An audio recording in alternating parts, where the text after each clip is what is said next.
Hola a todos, hoy vamos a resolver un problema de triángulos. Vamos a resolver este problema que me dice del gráfico calcule X.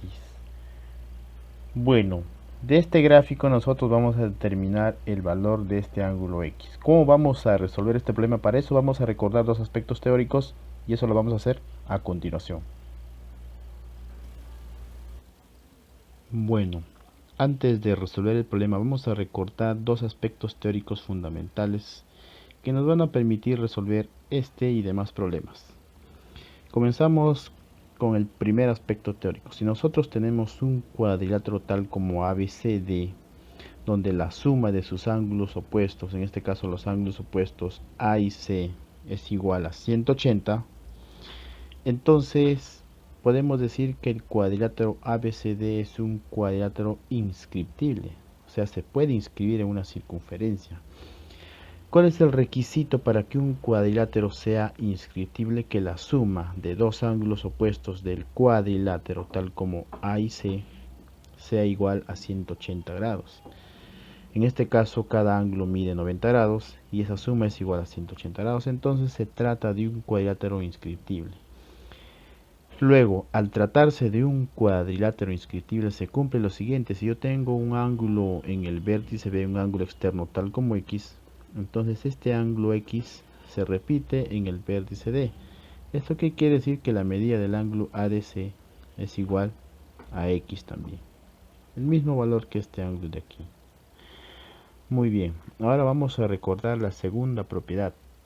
Si nosotros tenemos un triángulo y en él se han trazado dos bisectrices interiores que se intersectan en un punto, en este caso en este punto, y esas bisectrices forman un ángulo X, ese ángulo X está determinado en función de este ángulo θ que se observa aquí.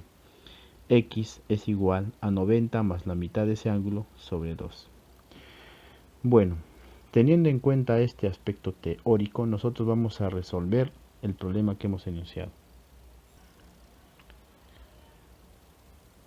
Bueno, aquí tenemos el problema. Vamos a explicar el procedimiento. A nosotros nos dan esta figura geométrica y nos piden determinar este ángulo X. Entonces lo primero que hemos hecho nosotros es prolongar estas porciones de rectas que se observan aquí. Al prolongar estas dos porciones de rectas, esas prolongaciones se intersectan en este punto al cual hemos llamado P. Ahora, ¿para qué hemos prolongado esas porciones de rectas? Para formar un cuadrilátero inscriptible. Si ustedes observan la figura que nosotros vamos a sombrear aquí,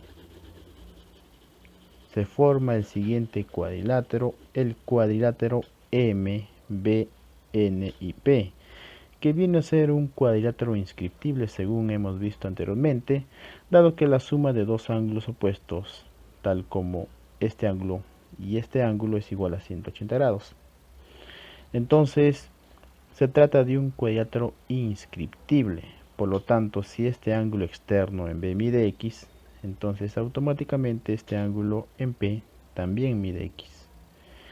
Bueno, ahí hemos aplicado el primer aspecto teórico. Ahora vamos a aplicar la propiedad de triángulos que hemos visto. Ustedes observen esta figura de aquí. Se observa un triángulo. En él observamos que se han trazado dos bisectrices y esas se han intersectado en un punto tal como se observa aquí.